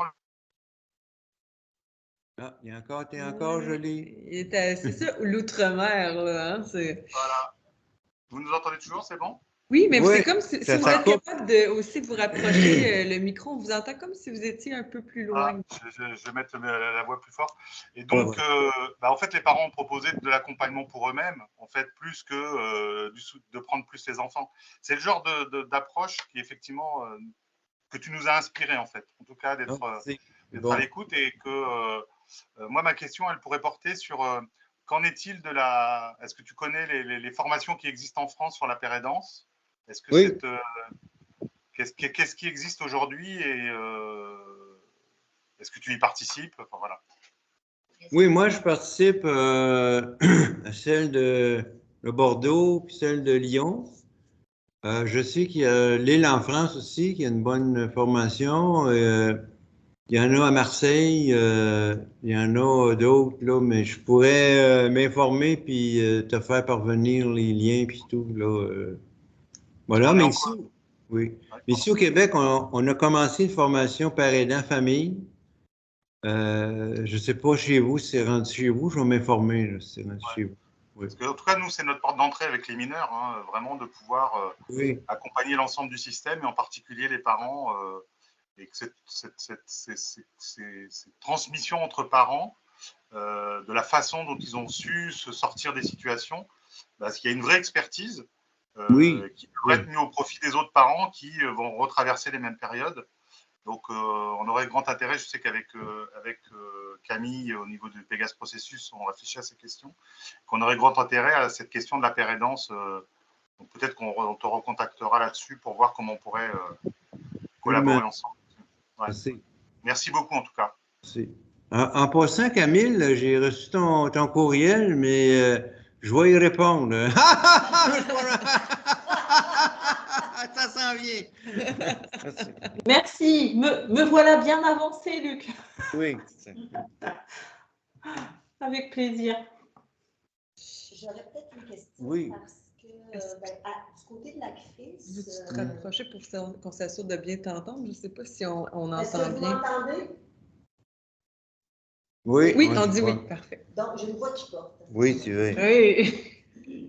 Du côté de la crise, donc, je mentionnais qu'on est impliqué dans certains travaux avec l'Association internationale plus les crises en termes de comment on travaille avec le savoir d'expérience dans un contexte de gouvernance partagée. OK. Fait que moi, je dirais, quels sont les prérequis? À quoi il faut faire attention? Qu'est-ce qu'il faut considérer, donc, dans votre expérience, par exemple, avec de la gouvernance, des structures de gouvernance, parce que vous en avez parlé là, dans votre expérience, vous en avez fait là, de l'implication à l'intérieur de structures de gouvernance. Qu'est-ce qui, pour vous, était des éléments gagnants en termes peut-être des caractéristiques des personnes qui vous accueillent, par exemple, de la composition de la structure, du déroulement peut-être même des rencontres, etc. Parce que nous, on est vraiment au début, je dirais, là, peut-être pas au début de nos réflexions, on a quand même fait un bout de chemin, mais on a encore un petit bout à faire. Puis je pense que d'avoir des gens d'expérience comme vous, là, pour nous, c'est une opportunité à ne pas rater. Fait que dans le fond, j'aimerais juste que vous me disiez, si vous aviez un conseil à me donner, là, ah, mon Dieu! Ben, il y en a un que je trouve important, c'est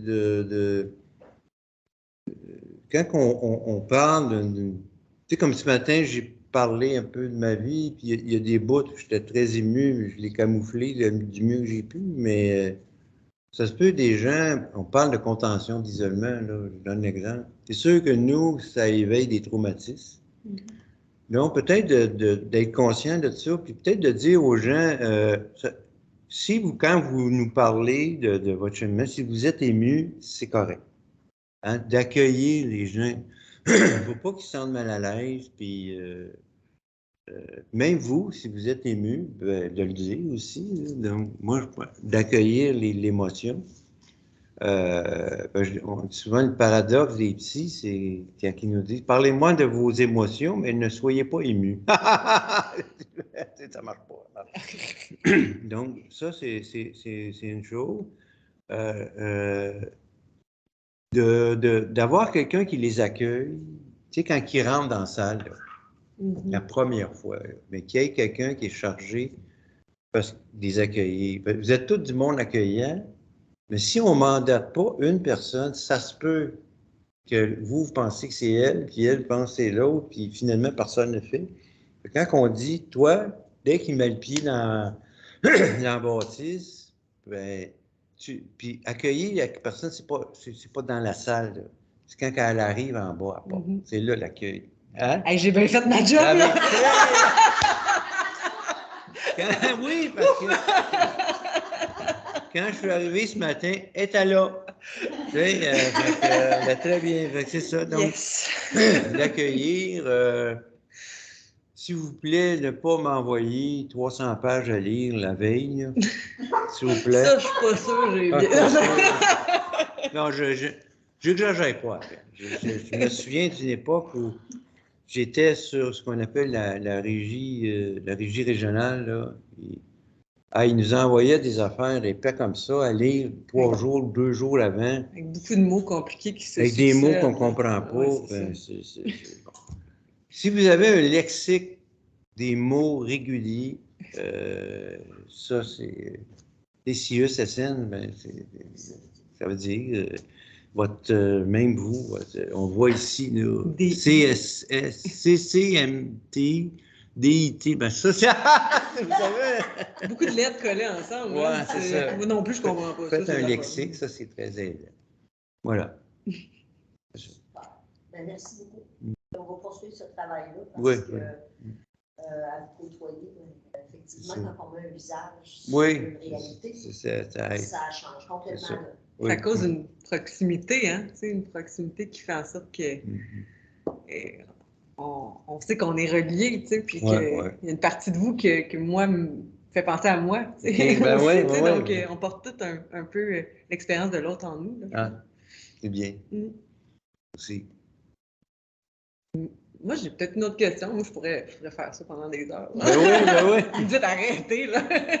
Mais vous avez vu la souffrance, vous disiez souffrance, vulnérabilité, vous l'avez côtoyé depuis quand même assez longtemps, sous différents angles. Oui. Un angle de père aidance, un angle de recherche, un angle de personnes concernées par cette souffrance-là.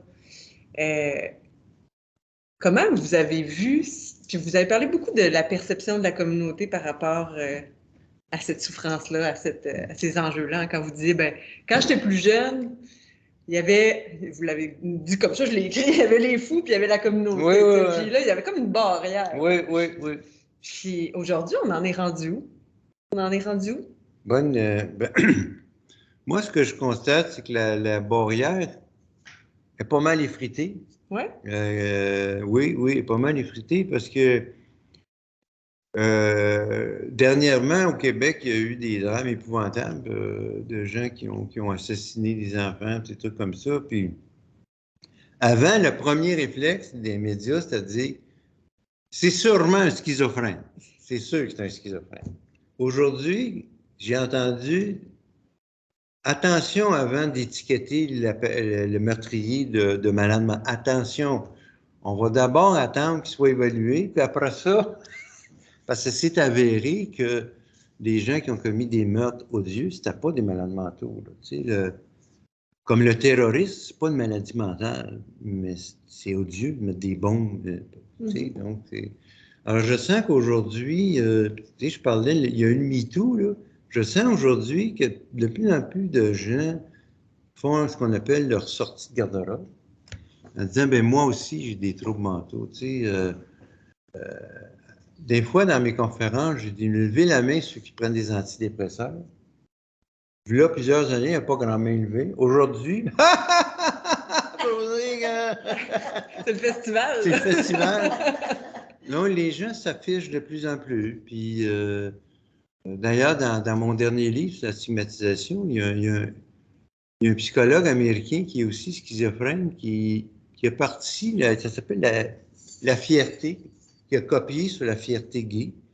Ça dit, soyons fiers, pas d'être un malade mental, mais soyons fiers du rétablissement dans lequel on a commencé, dans lequel on est. Soyons fiers de cette réussite-là. Soyons fiers d'avoir été atteint de la maladie, puis après ça, de s'être relevé.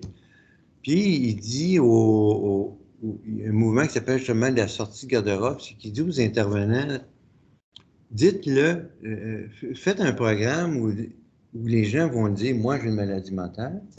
Puis en Angleterre, il y a un programme qui s'appelle, c'est l'employeur idéal, je ne sais pas trop, mais il demande à ce qu'une institution, comme la nôtre, si mettons le CIUS, qui ait au moins, je pense, c'est 25% d'employés qui ont une maladie mentale. Ça veut dire celui qui passe la mop, la secrétaire, le psychologue, le psychiatre, bref, que les gens s'identifient, ils ne sont pas obligés de l'identifier publiquement, mais les RH sont au courant, puis ils peuvent dire, nous ici, là, on peut vous affirmer on a 25 des gens qui ont une maladie. Inclusif. Oui. Donc, ça permet d'être inclusif, ça change le regard. Puis à l'Institut, quand on a fait la formation rétablissement la première fois, on a offert à tout le monde, y compris les cuisiniers, les secrétaires, les gens qui passent la mop, tout le monde a reçu en disant les gens là, qu'on côtoie ici tous les jours, ils peuvent se rétablir, puis voici comment ils peuvent se rétablir. Puis vous êtes important. Parce que si vous longez le long des murs quand ils passent à côté de vous, ben vous envoyez un message qui n'est pas. Puis rassurez-vous, hein, les gens qui se promènent libres, ben, ils ont été évalués et ils ne sont pas dangereux. Ça, c'est. Donc, voilà. Je suis perdu, moi, là? Hey, pas en tout. OK. C'est très inspirant. Céline. Bonjour. Alors moi j'avais une question quand vous avez présenté en fait le parcours du père aidant au Québec. Vous avez spécifié que toutes les personnes passaient à un moment donné par une formation. Oui. Et je voulais savoir pourquoi ça vous semble nécessaire ou obligatoire, je ne sais pas si de passer par cette formation pour devenir père aidant. Pour moi, c'est obligatoire. Parce qu'un père aidant, c'est aussi un intervenant. Un intervenant, puis si tu n'es pas bien formé, tu peux briser quelqu'un facilement. Hein? Quelqu'un qui est en état de vulnérabilité, ben ça prend une formation adéquate pour bien le soutenir, pour bien l'accompagner, pour éviter justement de le briser. Au Québec, on appelle ça scraper quelqu'un, là. Je ne sais pas en français. Ça passe, ça passe. Ça passe. Donc, pour moi, ça, c'est important. Puis de savoir, c'est de bien connaître son rôle, puis de bien connaître le mandat, mettons le mandat de l'hôpital ou le mandat de la DPJ. Tu as un mandat, puis tu dois t'en tenir à ça. Tu n'es pas là comme militant. Tu n'es pas là comme militant pour te défendre à tout prix des droits et tout ça. C'est sûr, si des droits sont bafoués, tu peux lever la main et dire là, peut-être que comme équipe, on est en train de. C'est correct, comme tout le monde. Mais voilà, pour moi, la formation est fondamentale. C'est nécessaire. Puis également, il faut que comment dirais-je? La plupart des intervenants, par exemple, qui ont une formation, mettons qu'ils ont une licence ou un bac, il y a quelqu'un qui débarque avec rien, ben ça marche pas. Là. Tu sais, on ne peut pas intégrer quelqu'un qui n'est pas comme nous. Fait que si le père aidant a une formation qui est sensiblement la même durée que la travailleuse sociale ou l'éducateur spécialisé, ben, c'est un père. Donc, l'intégration est plus facile. Ça, j'ai remarqué ça. Ça facilitait l'intégration quand l'autre était pareil. Voilà. Donc, c'est pour ça, pour moi, je trouve important que ce soit obligatoire. Puis c'est pas parce que tu as une maladie mentale que tu es une lumière et que tu es une personne brillante. Ça vient pas de... Donc, c'est pour ça que ça prend une formation. Merci.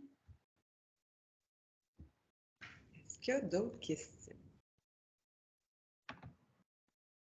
Annie Lambert. Oui, bonjour. Je voudrais vous remercier, M. Vigneault. Je suis vraiment, pour moi, vous êtes une révélation d'une preuve, en tout cas, d'avoir fait que votre vécu de vie ait servi et que ça a été utile. Pour moi, ça me parle beaucoup parce que ce vécu-là, souvent, a été de la honte. Pour moi, en tout cas, j'ai eu un vécu de honte et ça a été sur le tard avant que je comprenne que ça peut être positif, puis qu'on peut s'en servir, que ça peut être utile. Fait que pour moi, de voir une preuve comme vous, ça me parle énormément. J'ai fait un retour aux études à 58 ans pour faire de la relation d'aide. Et j'ai fait une formation de 3 ans et je suis dans ce domaine-là depuis 2 ans. Et de voir ce que vous avez fait, ben moi, ça me parle beaucoup. Ça me dit, Annie, continue à cheminer. Puis ça m'inspire beaucoup, le père aidant. Vraiment, ça me parle beaucoup. Je ne sais pas si un jour je vais faire quelque chose avec ça, mais c'est très, très parlant pour moi. Puis merci d'être ce que vous êtes. Ben, merci, c'est gentil, puis merci à vous, ce beau témoignage. On n'est pas tout seul. Non, exact. Merci beaucoup. Merci beaucoup. Oui. Merci, Madame Lambert.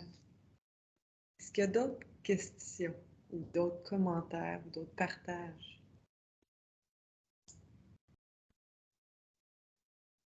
Moi, j'aurais une question de la fin. Oui, question de la fin. Oh, vous m'aviez préparé des questions. Oui, donc, vous avez fait armée, votre devoir. Vous avez fait votre devoir. Quand on s'est rencontrés, la semaine dernière, je pense, ou l'autre semaine Ben, d'avant, ça fait par quelques... Zoom? Oui, Ah, ben, c'était un demi-rencontre. ah ouais, Donc, ouais, c'est ok. vrai aujourd'hui. Vous m'aviez dit que pour vous, votre rôle, c'était un peu la mission que vous étiez donnée suite à, Oui, oui, c'est vrai. à l'espèce de cul-de-sac là, dans lequel on vous avait placé. Là. Oui, Tantôt, oui, vous nous oui. montriez les chemins. Puis, tantôt, vous nous avez parlé de ce projet de vie-là que vous aviez. Puis moi, la question que j'aurais envie de vous poser, c'est, mettons qu'on se déplace dans le rêve. Moi, oui, oui, oui. Moi, j'aime ça rêver. Ben, c'est bon. Aimez-vous ça, vous? Ah, j'adore. C'est ça qui me maintient en vie. Moi aussi, ça va bien. Vous avez si on se déplace dans le rêve, comment est-ce que vous aimeriez qu'une personne qui a par exemple, qui commence à entendre des voix, un peu comme vous avez vécu, comment vous aimeriez que ça se passe dans votre rêve là, pour elle, en termes d'accueil puis d'accompagnement?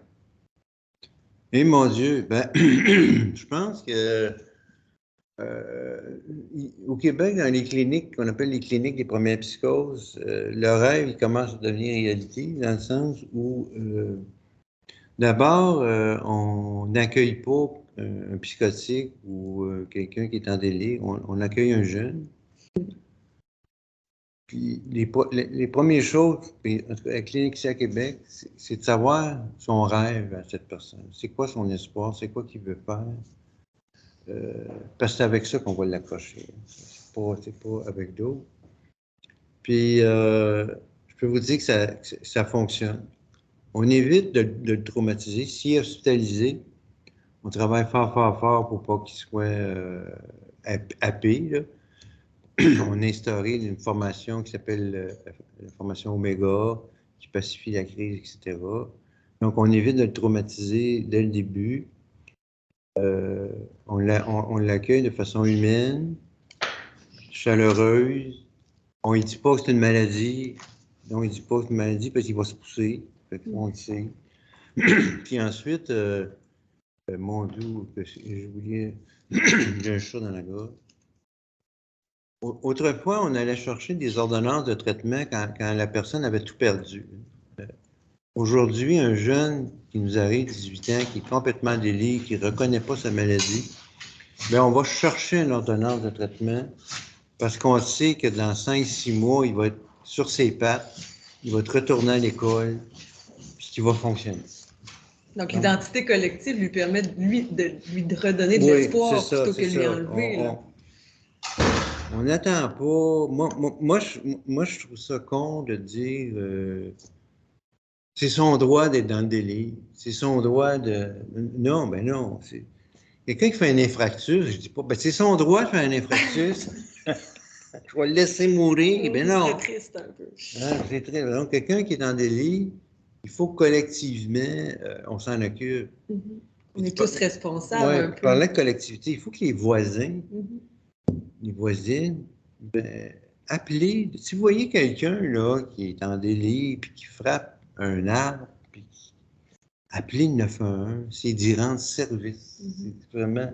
Avant qu'il dépasse. Oui. Moi, c'est comme ça que je le vois. Il faut intervenir rapidement puis le plus tôt possible. Voilà. Après ça, ben, il y a d'autres. Il y a des moyens pour gérer les voix. Il y a des groupes d'entendeurs de voix. C'est pas obligé de donner des pilules puis qu'ils soient gelés jusqu'au trou de nez.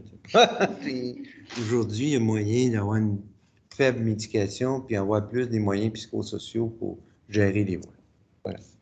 Puis, ce que vous nous dites, c'est qu'on a beaucoup de de côté positif. On a fait beaucoup de travail. Beaucoup. Mais s'il nous restait quelques petits morceaux de robots à aller chercher pour atteindre votre rêve, ce serait lesquels qu'on viserait, ces morceaux de robots-là? Ça prend des services dans la communauté. Il faut avoir le courage politique de fermer les lits en psychiatrie. Dans la ville de Québec, je crois qu'il y a 300 lits psychiatriques. C'est beaucoup trop. Donc, il faut avoir le courage politique de fermer les lits puis prendre cet argent-là pour l'investir dans les équipes de suivi dans la communauté. Parce que les politiciens ils maintiennent les lits psychiatriques parce qu'ils ont peur des commentaires des citoyens. Hein, ils ont peur de... Mais c'est ça, les fous vont courir partout. Parce qu'on sait que l'institutionnalisation est plus lourde que la maladie comme telle. Donc, pour éviter d'institutionnaliser, il faut fermer les lits puis offrir des services dans la communauté. Avec des pères aidants, comme M. Marin parlait. Donc, augmenter le filet social, intégrer plus le milieu de vie de la personne, le milieu naturel. C'est ça, exactement. C'est ce que la littérature nous dit aussi. OK. Voilà. Merci. J'avais une dernière question. C'était ma dernière question, mais là, Camille, elle nous arrive au bon, puis c'est parfait. Là. Mais là, j'aurai plus de questions, je vous promets. Okay. Camille. Alors, ce sera très court, en fait. Luc, quand on s'est rencontrés au mois d'avril, le mot qui m'est venu, c'était dignité. Et le mot qui me vient aujourd'hui, c'est considération réciproque. Oh, c'est là, mais beau! J'ai entendu ça aujourd'hui. Merci beaucoup. Merci, on le prend en note, on va le promouvoir, ça. Considération réciproque. Ouais. Ça. Moi, je peux l'écrire pour vous. Donc, considération. Et moi, je vous ai posé une question de la fin, puis là, on a un mot en plus. Un mot de la fin. C'est quand même, on est très chanceux. Très chanceux, voilà. C'est comme ça que ça se finit avec le mot de la fin, les 2 mots de la fin de Camille. Tout ça pour vous remercier aussi de votre présence, d'être resté aussi pour la période d'échange de questions, même si quelques-uns d'entre vous étaient peut-être un peu plus discrets, timides, gênés. Cette présence-là était bien appréciée. Donc, comme on vous l'a dit, on va partager sous peu la présentation d'aujourd'hui, qu'elle soit sous forme audiovisuelle ou PowerPoint. On va tout mettre ça. Les deux, oui. Puis dans cette présentation-là, on va aussi mettre les liens des ouvrages du site de M. Vigneault, puis aussi de ce qu'il fait comme publication, puis comme implication. Merci beaucoup. Donc, merci beaucoup. Bon vendredi à tous. Bon été. Oui, bon été surtout. Prenez soin de votre santé mentale. Ah oui, ça c'est bien. Merci. Au revoir. Merci. Au revoir. Merci beaucoup. Merci. Merci beaucoup.